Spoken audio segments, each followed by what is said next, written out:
Welcome into Bears Weekly, powered by IGS Energy, a Chicago Bears network production.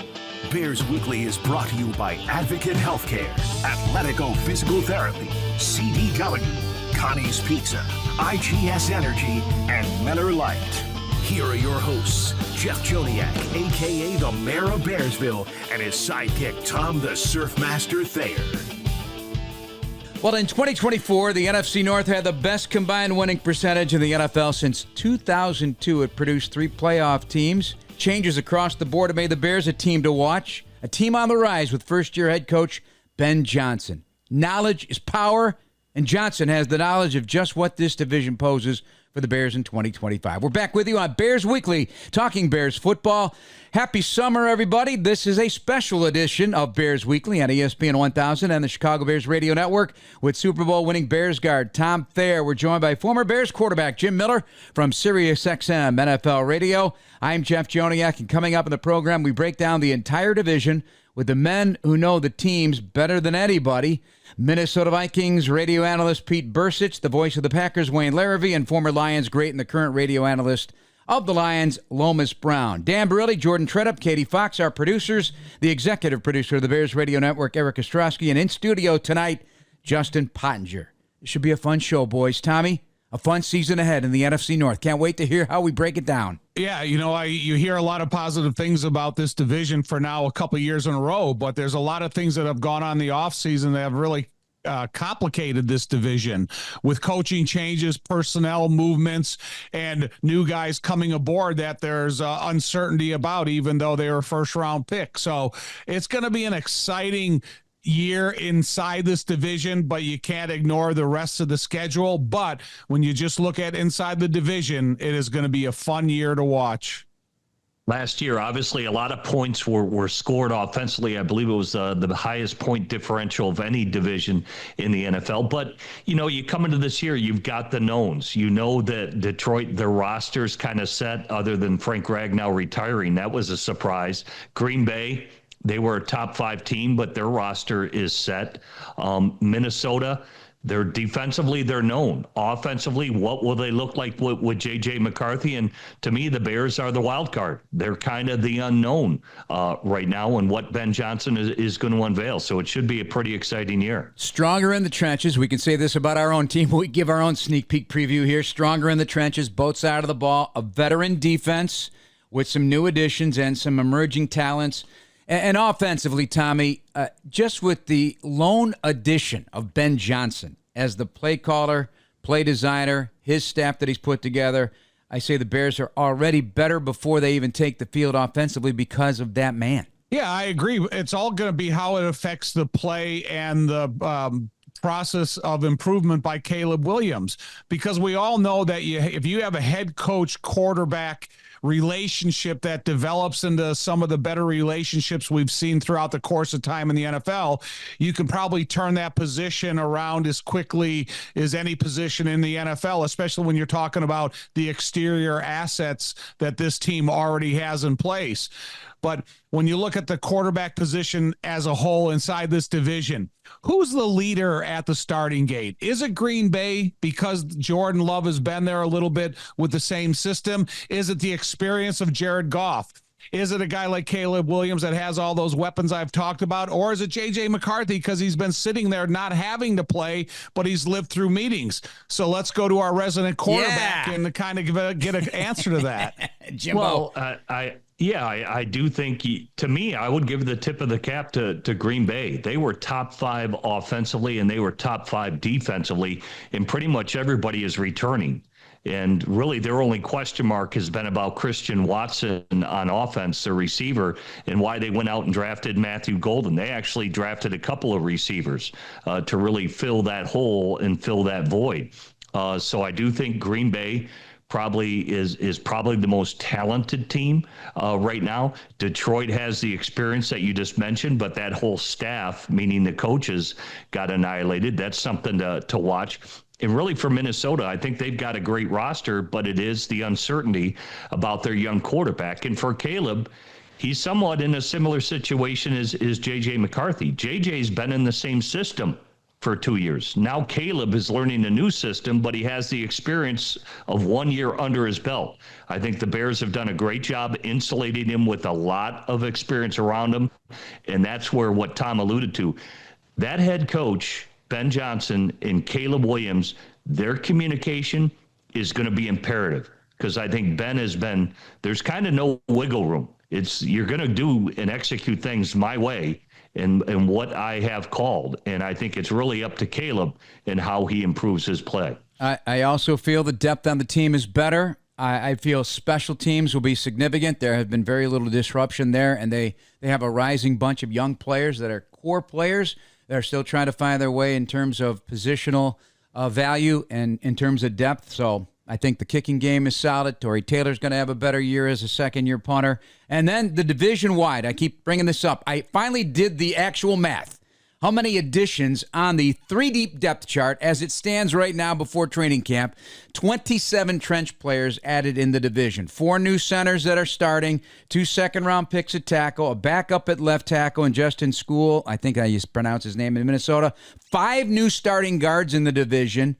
3 backup guards drafted.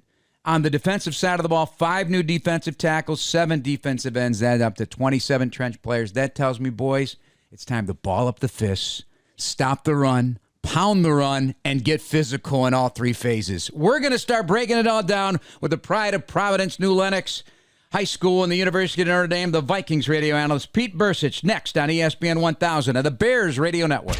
You're tuned into Bears Weekly with Jeff Joniak on the Bears Radio Network. This is Bears Weekly with the voice of the Bears for 24 years, Jeff Joniak. On the Bears Radio Network.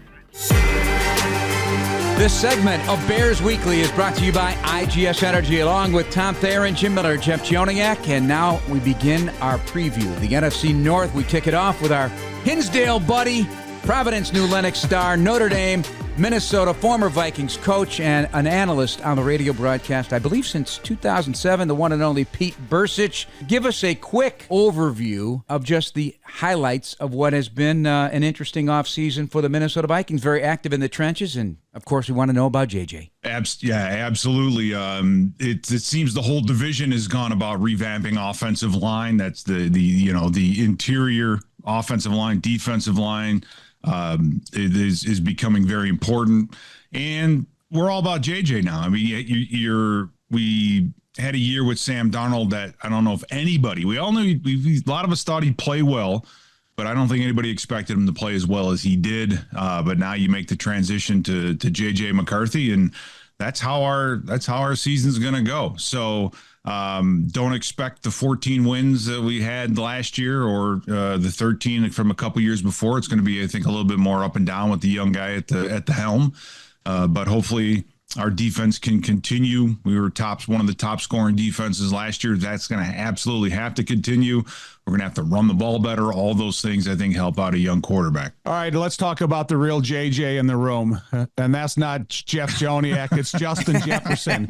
When you talk about Justin Jefferson and what he's been able to do in the early part of his career, but now breaking a new quarterback, what do you see that the evolution of that relationship? Is it going to be a training camp relationship, or has that already started months ago? I think it's already started, and to JJ's credit, Justin Jefferson's credit, he came out for all the developmental camps this offseason, things that he doesn't have to be present for, OTAs, everything. They're spending as much time together as they possibly can to try to get to where they want to go. I think JJ, since he was extended and got the big contract, is really stepped up from a leadership standpoint. And what leaders do, they lead by example. And I think JJ is Justin Jefferson is really done that. There'll be enough work in training camp is that as much as they can get to get ready for the opening day. Jim Miller, good to see you again. And Hey, let me ask you, I know they beefed up the offensive line with Kelly, and they pay Fries a really good amount of money at guard, but just how the offense is going to be structured and how that relates to Justin Jefferson and Jordan Addison, because even last year with Darnold, it did not look like Coach O'Connell was scared to throw it all over the lot. And I don't know if you can trust JJ to do that. And he never really did that at Michigan, and how Jim Harbaugh structured the offense. So how is it all going to work in your mind? Well, it is what it is. That is our offense, right? We bring in Jordan Mason to help with Aaron Jones to maybe take some snaps off of him.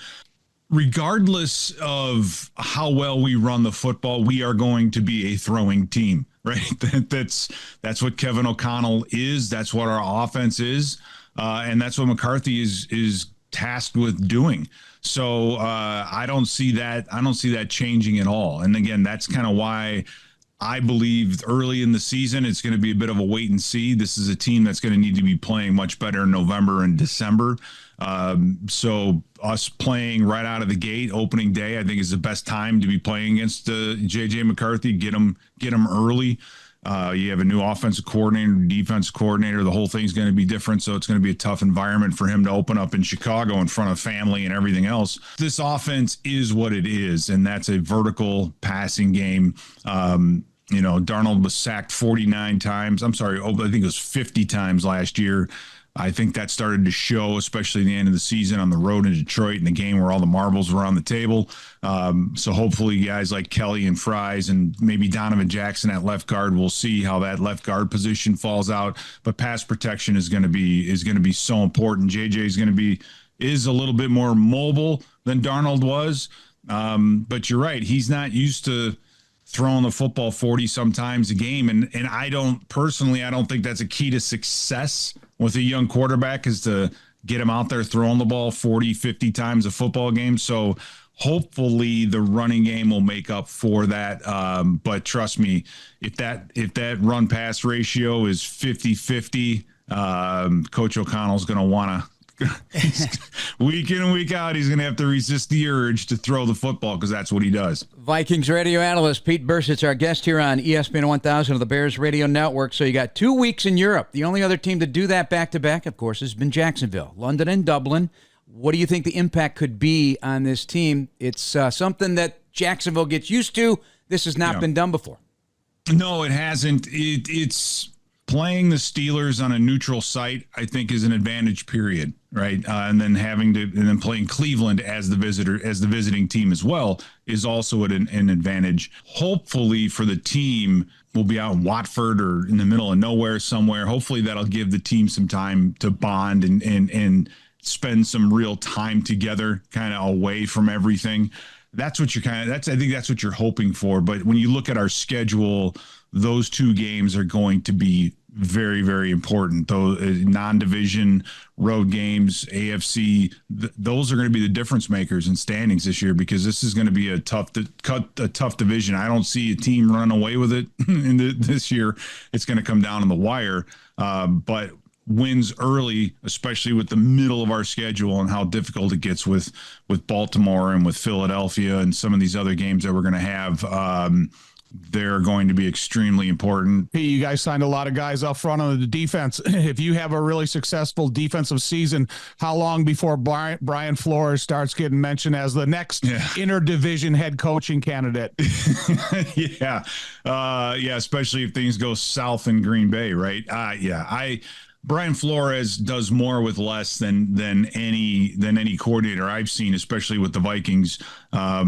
I think that's kind of his calling, or what he does. I mean, he saves this organization, this franchise, a lot of money. We had not spent much on defense at all, right? He's taking guys like Andrew Van Ginkel, who is a very, very good football player, but put him in a system where he's almost all pro caliber, which warranted him a contract extension. Guys like Josh Metellus, 6th-round draft pick, right? He's out there producing. So he does a very good job of putting guys in positions to succeed. The defense is unique. It requires an extensive amount of versatility, meaning corners will play safeties and nickels will play linebacker, and they'll blitz. They're called upon to do a lot of different things, and that's his system. He's good. He's attention to detail. He's tough. I thought he gets the most out of players, which Tom, as you know, is not the easiest thing to do in this day and age. But the addition of Jonathan Allen and Javon, Hargrave is huge. Hargrave, I'm especially excited about because he was, I think, on a Pro Bowl caliber type season in San Francisco before he injured himself. So between the two of them, we're replacing Jerry Tillery, who was a journeyman at best. So either way, if both of them are on the field or one of the two's on the field for most of the time, it's going to be an improvement to our defensive front. What currently probably would have the hardest position battles coming in? The cornerback position has kind of, I think, the most amount of competition because you resign Byron Murphy, pay him a lot of money. You're counting on guys like Isaiah Rodgers, who has played well, but hasn't put together an entire season, right? He hasn't been a game-to-game starter. And if he's going to be our number 2 cornerback, right, then you're like, okay, well, who's behind him? Well, Mekhi Blackman, who had a good rookie campaign. I wouldn't call it great, but a good rookie campaign. Then you have Theo Jackson, Mekhi Blackman, Jeff Okudah, who's, he's kind of trying to resurrect his career. So not a lot of depth in that defensive back room. A lot of a couple of guys that we're going to have to really count on and be, that are unproven. So I think guys like Rodgers and Blackman, their development is absolutely key to the success of this team. And that's the room where there may be something that comes up, or there might be another body added at some point during camp. But everywhere else, I think they're pretty well set. All right, Pete, got to let you go. We'll see you at Soldier Field, September 8th, Monday Night Football. It's going to be I can't wait. That's going to be fabulous. It's fabulous night. I'll be in your booth stealing all the shrimp and caviar and T-bone steaks that you guys, they take care of you up there. I love it. Well, we love it too. We love you too, Pete. We'll let you go. Coming up next, we are joined by the voice of the Green Bay Packers, Wayne Larrivee. This is ESPN 1000 of the Bears Radio Network. You're tuned into Bears Weekly with Jeff Joniak on the Bears Radio Network. Welcome back to Bears Weekly on the Bears Radio Network. Here's your host, the voice of the Bears, Jeff Joniak.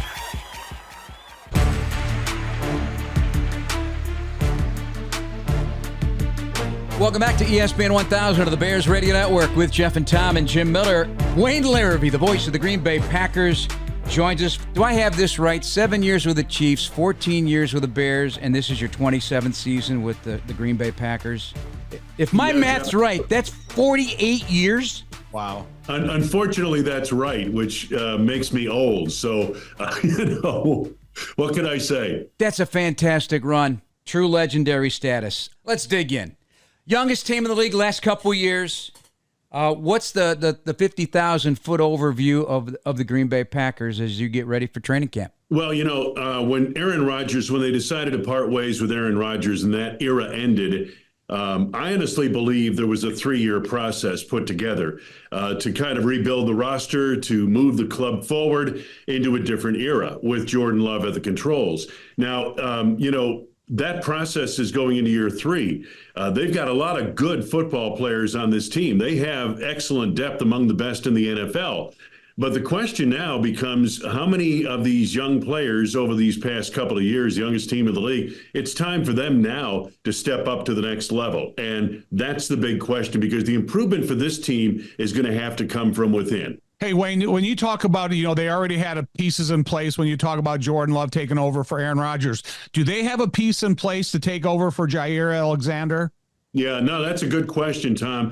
Keyshawn Nixon will probably step into the number 1 role, but they don't have a cornerback of the ilk that will be, assigned to your best receiver and travel with him across the formation. I don't think they're going to do that. I think they'll play more straight up in man coverage. One will play the right side, one will play the left side. They'll have the slot defender in there. And Jeff Hafley uses more zone than I thought he did in the past. It certainly was the case last year. So I think they feel pretty good about their top three cornerbacks. Jair could have, he was still their best cover corner, but they just couldn't count on him to show up for each game. Wayne, good to see you. I was shocked when I looked at the numbers. I mean, you mentioned a young, talented team, but they were top 5 offensively and they were top 5 defensively. Yeah. And that's what Jeff Hafley, his first year as a defensive coordinator last year. I guess expectations for this defense, because I thought it was shocking. When they moved on from Joe Barry, they really struggled to stop the run. But here, this defense was terrific a season ago. Yeah, and, the question now becomes the loss of T.J. Slayton. He was their best run defender in the middle of that defensive line. He played very well over the last 3 years, and they let him go in free agency. It'll be interesting to see how good they are against the run this year because, Jim, I thought that's what started it for this defense. They became more physical and they were better against the run. And that's something you couldn't say about Green Bay defenses dating all the way back to maybe 2010. So it'll be interesting to see how the run defense comes to fore. And then the pass rush. Hafley did a great job of manufacturing pressure, but they know that they can't afford to manufacture as much because of the fact that they are a little light at the cornerback position. They don't have a lockdown cornerback there, so they're going to have to be careful with what they do in generating pressure. They need to get more pressure from their 4-man rush. That wasn't the case a year ago. This segment of Bears Weekly is brought to you by Athletico Physical Therapy. Visit athletico.com to request an in-clinic or virtual appointment and start feeling better tomorrow. Wayne Larrivee, our guest here on ESPN 1000 of the Bears Radio Network. Jeff Tom and Jim Miller breaking down the NFC North. I always felt that the receiving core you had really did a great job as young players. I know some injury issues and some drops last year, but they really doubled down on the draft and added pieces that could have an instant impact. What's your take on Savion Williams, Matthew Golden, the speedster? Are they ready to make an immediate impact? Well, Golden would be the guy who probably would be more in the regular rotation of receivers right now. He looked good in mini camps and, the OTAs. He, for a rookie, fit in pretty well. But, rookie wide receivers, outside of a few, struggle to make major contributions. They feel like Golden can. That was interesting, Jeff, that you mentioned, because I felt the same way watching the draft, that they doubled down on receivers when they had a stable of receivers. But, Romeo Doubs is going into the last year of his deal. And the same thing when you go with Christian Watson, who will be on the injured reserve list for a while till he gets back from that injury he had late last year. But that'll be in the second half of the season, more than likely. So they understand where they're at in that regard. They needed the speed of Golden, and they saw in Savion Williams a guy who can maybe become a Swiss Army knife in this offense. You guys have always had a solid center over however many years. Now Jenkins is moving into the center position. Is that something that's going to be a natural fit, or is that going to be something that reps are needed throughout the course of full padded practices? Well, Tom, the interesting thing when they drafted Elton Jenkins, they said, we think his best position is center, but we're going to have to play him at guard. And that's what they did, and he became a Pro Bowl guard a couple of years. Now they move him to center because they bring in Aaron Banks. And what they're doing with this team, and it started obviously when they acquired Josh Jacobs, this is becoming more of a physical offensive football team. Under Aaron Rodgers, under Brett Favre even, they threw the ball around. They were more of a finesse offense. They are more physical up front. They were last year, and they're becoming more so this year with the structure of the offensive line. So it'll be interesting to see how it pans out. But I think this team, and I go back to the defense as well, they became much more physical a year ago, especially at the cornerback position. They're not the best cover corners in the league, but what they'll do, Keyshawn Nixon and Carrington Valentine, your running backs running downhill around the end, these guys will come up and make a hit on them. And that gives you that kind of toughness. That's what they're looking for. They're trying to become a team more like San Francisco has been over the last couple of years. I really give a lot of credit to your head coach, Coach LaFleur, because he's brought along a lot of those young skill position players, receivers, and the young quarterback, Jordan Love, at the same time. And typically you put veterans, like a veteran quarterback with young receivers or vice versa. And he's brought all those guys along together. And I just like to know where Jordan Love is at, because at times he's a little too loosey-goosey with the football for me. But boy, he is ultra talented from when he was drafted and how green of a player he was and what he has matured into, and really the LaFleur impact on all those young players. Yeah, I tell you what, Jim, first on Jordan Love, this spring, he looks a lot better than he did a year ago at this time, in my opinion. Just to the command he has out there, his fundamentals, he's tightened those up. He had to do that. It was part of the problem last year. He had injuries last year. And then the Packers were among the league leaders in the dubious category of dropped passes. And that's an analytic. Isn't it interesting how I don't care where you look at what analytic on drop passes you look, all of them are different. Some say, well, they dropped 28 balls. Others say 41. Some say 38. I mean, how many? It's a subjective statistic, but the Packers in any of those categories almost led the league in drop passes, and that's something they've got to do a better job. The receivers have to do a better job of catching the ball. That also being said, the quarterback, it's not just completing passes. That's not just the deal in the NFL. Where do you complete the pass to your receiver? Do you give him a chance to make a play? Do you throw it away from where the contact is coming? Do you give this receiver, do you lead him the right way on those big bombs down the field? I think Jordan Love is going to be a lot more active, a lot more accurate in those areas this year. At least that's what we've seen so far this spring. Time will tell. Final moments with Wayne Larrivee, the veteran voice of the Green Bay Packers. Wayne, we hear coaches and scouts say, if your corners like to tackle and hit and your receivers will block, that's the definition of a tough football team outside of the obvious in the trenches. I believe in this division, and you tell me what you got. You mentioned the corners. All four teams are going to take that policy into this year, especially from Ben Johnson's perspective. No block, no rock. That's his big theme, right? Is this going to be a true black and blue division, the old way the NFC Central used to be, the NFC North? Is this your take on what this division is going to be? I think these teams are more talented than those legendary teams you talk about. By that, I mean throughout the division. I mean, 1 to 4, these are all good teams, okay? In the past, you couldn't say that. I mean, maybe there were 2 teams battling it out, the Vikings and the Bears in the 80s and the Packers and the Bears and also the Vikings in the 90s and 2000s. But this division, these teams are all good. Detroit's the best. They have, if you look at, just do blue chip players, and that's, again, subjective, but they probably have, 6, 7 blue chip players on that roster. Minnesota probably has 4 or 5. The Bears and Packers have however many, maybe 3 to 4 on their rosters. And the thing about Green Bay, Jeff, and I really think this is important, is how many of their young players, second and third year players, can take that next step, and a couple of them become blue chip players. Because as we know, the blue chip players, how you win championships. You can win a lot of games with a deep roster and good players, but you need blue chip players to carry you past the finish line.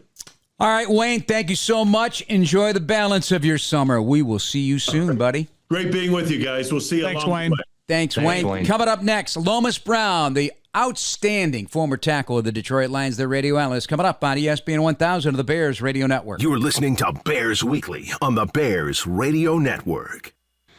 Welcome back to Bears Weekly on the Bears Radio Network. Here's your host, the voice of the Bears, Jeff Joniak. This segment of Bears Weekly is brought to you by IGS Energy as we begin our NFC North division preview for 2025. Before even training camp snaps take place, we wrap things up with Lomas Brown, our good friend from the Detroit Lions, a legendary figure there as a player and a longtime radio analyst. Lomas, how you feeling, man? You doing well? I'm feeling great, feeling good. How are you guys? Doing great. Like, we said before we got on here, you said, hey, excitement's building up here in Chicago, but that's been the case for the last couple of years for the Detroit Lions, and we just got done talking to Pete Bercich of the Vikings Radio Network and, of course, Wayne Larrivee from Green Bay, and they still put a lot of money on the Detroit Lions right now despite all the change. How do you feel about where things are headed in Detroit here for 2025? Yeah, we are. I can say we are feeling good around here. I mean, again, you look at this ranking, the ranking that just came out, and we got 8 players in the top, 60 players in the NFL, young guys. So the nucleus is here. We got our foundation set. Of course, a big chip fell out that foundation when we're talking about Frank Ragnow retiring.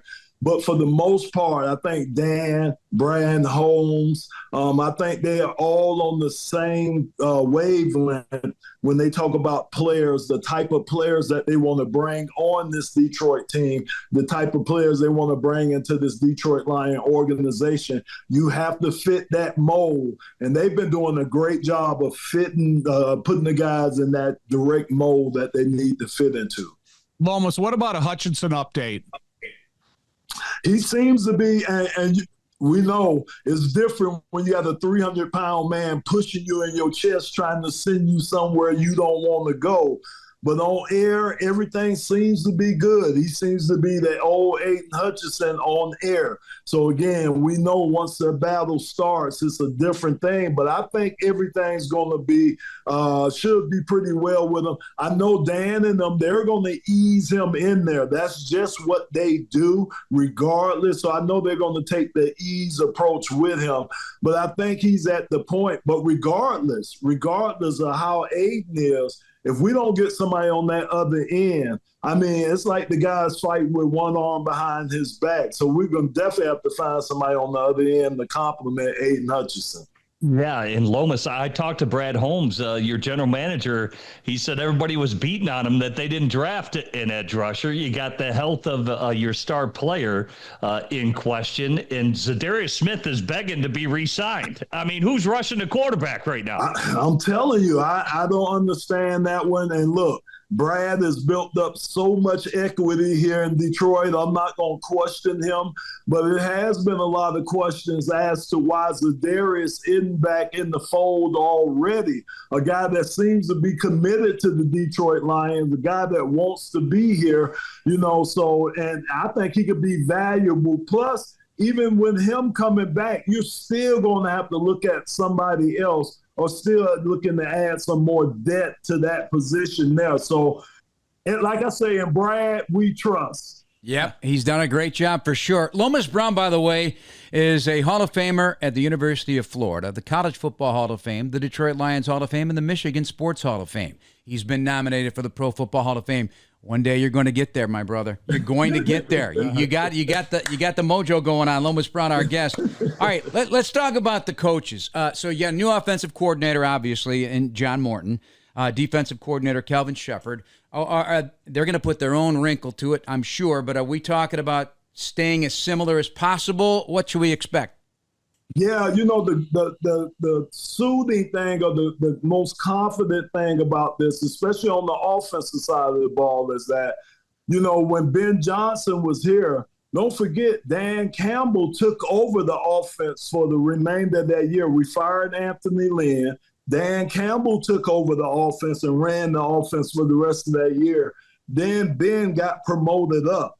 So I say that to say the basis, the foundation of our offense really lays in Dan Campbell. So he's here. So that's the one thing that you can count on, the consistency with our calls. Of course, John Morton is going to want to add his flavor to it. I mean, if you are offense coordinating, that's what you are supposed to do. So it'll be some things different from that standpoint. I expect the Calvin Shepherd, I expect that transition to be a lot smoother because, again, you got Calvin coming from linebacker coach up to the defensive coordinator. Again, we took a big blow. If you think about it, 7 coaches, that's a lot to lose. Even when you think about Philadelphia, when they won the Super Bowl, when they got purged, they lost both of their coordinators, but we lost both coordinators and we lost 5 other good coaches. So it's going to be a big change,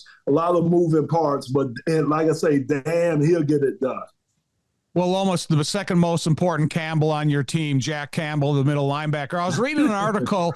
They said he's got to be comfortable, be consistent with the mundane things. So does he have the defensive tackle protection? He's got a new defensive coordinator. Are the pieces in place in front and behind him to be the guy that the Detroit Lions need him to be, especially in this division? Yeah, that's a great question. And I think a lot of that is going to rely on DJ Reader. He has to have a bounce back year. He has to have a better year than last year. And I think if he could, because again, we're going to be missing the Lean McNeil, and you don't want to put too much on the rookies' plate, even though we're going to need our rookie to stand out and play this year. But I think it comes down to DJ Reader, because you're absolutely right. They're going to have to keep them off of those linebackers, Jack Campbell, Alex Anzalone, Derek Barnes coming back off of injury. You know, they're going to have to let these guys be able to flow. And that's what Jack Campbell seems to be in his element, when he can flow. Not to say he can't fight off the blockers, but I guess with any linebacker, that would impede them.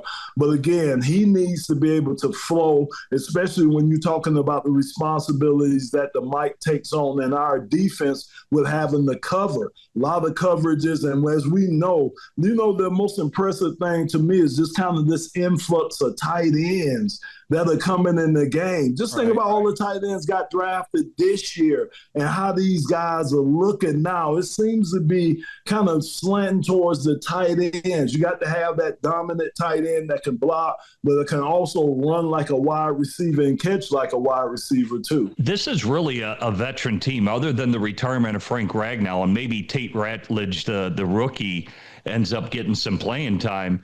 But, when Dan Campbell started, he kind of had to, carry an iron fist and really break these guys in. And now they're a veteran group. And will they, I don't think he's got to be as hard on them, because they know what he expects. But at the same time, they got to be self-motivators to sustain what they've earned as a team. And you mentioned all the coaching changes. Do you feel they are that type of team with the leadership? Yeah, but it should be easy, because think about it. We haven't won anything. What have we won? Yeah. If you think about it, okay, you won the division the last 2 years. We were doing that back in 91. We were winning the division back then. We got to the championship game, but we didn't win that. The Lions got to the championship game. They haven't won that. So we haven't won anything yet. So again, that hunger should still be there. It shouldn't be hard to motivate these guys, because it's still got so much in front of them that they have to get accomplished. So that's how I look at it. I think those guys look at it too. And it was so disappointing, man, to be in that locker room, to hear those guys after that Washington game. Think about it. They went 15-2 last year, number 1 seed, set. To run the table. Everything's coming through the Motor City. Best crowd in the world. We got home field advantage all the way through up into the Super Bowl. And, it didn't work out. I mean, we fell flat on our face versus the Washington Commanders. So, again, they haven't won anything. And I know that's how they feel. I know that's how Dan Campbell and that staff feels, too. All right, they'll be at Soldier Field at the end of the season, Week 18, but the big one at Detroit on September 14th, Week 2, after the Bears coming off a short week against the Vikings on Monday Night Football. That'll set the tone for the year, I think. You led us with this before we get on the air. Why should we be so excited about what's happening here in Chicago from your perspective? Oh, my goodness, man. So, again, like I never told you guys, but I worked out one morning on the road trip, and Ben Johnson was in there. And the night before I had went, and I had looked up the word savant. And under the definition of savant is someone who's a genius in what they do. So I said, that fits Ben Johnson. And I told him that. I told him that walking down the hallway. I said, you know what? I say, my nickname for you from now on is the savant. Because the dude is a genius. I'm telling you, man, I got 18 years in the league, 4 years in college. I went all 4 years at Florida, and then 3 years in high school. Man, I've never been around a more creative, play caller. And I'm telling you, things that's going to amaze you guys so much, just watch. It's going to be all the little moving pieces. It's going to be so many pieces you're going to have to look at that have to click, that have to go together to make that play work. And, man, I'm telling you, think about this now. We ran a fake fumble. And Jared had to talk him out of actually fumbling the ball. Jared had to talk because Ben Johnson wanted Jared to actually fumble the ball and then pick it up and throw and Jared had to talk him out of him and say, wait a minute, what if I fake like I fumbled the ball? I mean, it's just unbelievable. Think about stuff like that. Think about you got your 300-pound tackle coming around in motion and you pitch the ball to him while he's going around in motion and he's looking not to run the ball, he's looking to throw the ball downfield on a third down. I mean, come on now. We're not talking about, a game you getting blown out in. We're talking about a close game. It's third down, and Penei Sewell is throwing. He's running reverse motion, getting a pitch, throwing the ball to an open receiver. Now, I mean, I'm telling you guys are going to be so amazed with what you see from Ben Johnson. It's going to be something week after week that you see. You're going to be like, oh, my goodness, man. So the dude is – now, sometimes – it could work against you, but I'm telling you, the timing with Ben Johnson, and that's another talent that you have to have as a great coordinator, it's got to be the time of when you do everything. His timing was great most of the time. Wow. Okay, let's play right now because now you got us excited. Lomas, we're going to let you go. Appreciate it as always. You're delightful, and we look forward to seeing you during the season. Absolutely, guys. Take care. I'll see Thanks, you guys. Lomas. All right, that's Lomas Brown. Coming up, our final segment with Tom and Jim. This is Bears Weekly on ESPN 1000 of the Bears Radio Network. You're tuned into Bears Weekly with Jeff Joniak on the Bears Radio Network. This is Bears Weekly with the voice of the Bears for 24 years, Jeff Joniak on the Bears Radio Network. This segment of Bears Weekly brought to you by Athletico Physical Therapy. Visit athletico.com to request an in-clinic or virtual appointment and start feeling better tomorrow. Jeff, Tom, Jim, our final view. What do we learn in your opinions from those guys? Well, I just think it's going to be interesting to see, like here just talking to Lomas, how is that coaching staff? Will they call the plays similar? Kelvin Shepard, the guys are going to have their own wrinkles. Johnny Morton, he'll have his own wrinkles. And for Ben Johnson, other defensive coordinators have seen his play calling in division. So how will they game plan him? Do they look at Chicago the same way as maybe they looked at the Detroit Lions when they were game planning the Detroit Lions? So really that first month of the season or when they play those early division games, that'll be something to watch. I'll be interested in seeing how the defensive coordinators attack all the centers in the division because it's such an important part of the success and the timing of an offense.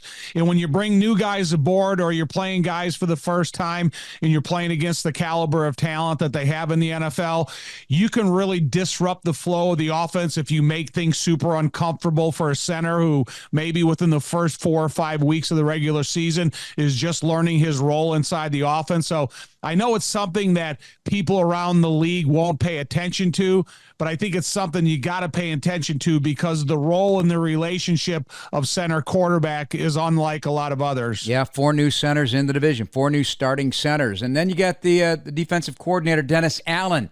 That's the other wrinkle that the teams in the division, not quite sure how he'll run this defense. There's different pieces to the puzzle. And Jim, I'm curious on that side of the ball because, as I mentioned at the outset of the show, that's where the experience is on this football team. They got 9 returning starters if they all retain their starting jobs and enter the season healthy, and some players ready to take that rise from year 3 to 4 or from year 2 to 3, and we're talking about the secondary in that regard.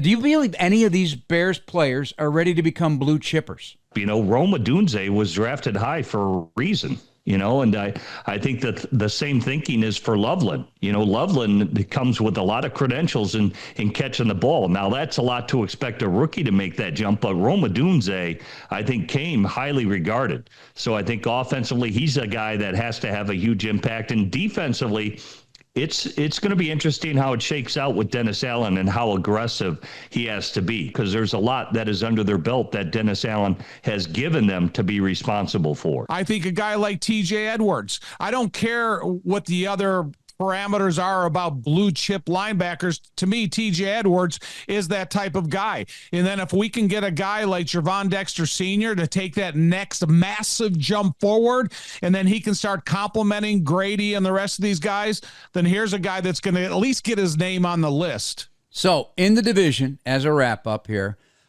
will offenses be more powerful than the defenses in the division? Like you mentioned, Jim, they scored a lot of points last year. Or will it level out? Will it be a war every week? I think it's going to be the highest scoring division again. I really believe that. I don't think Detroit's pass rush is there.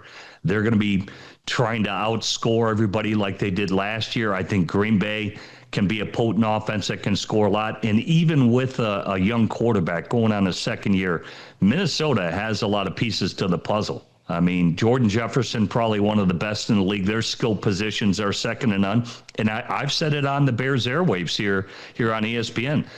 The Bears offense is going to have to carry the Bears defense for a little bit.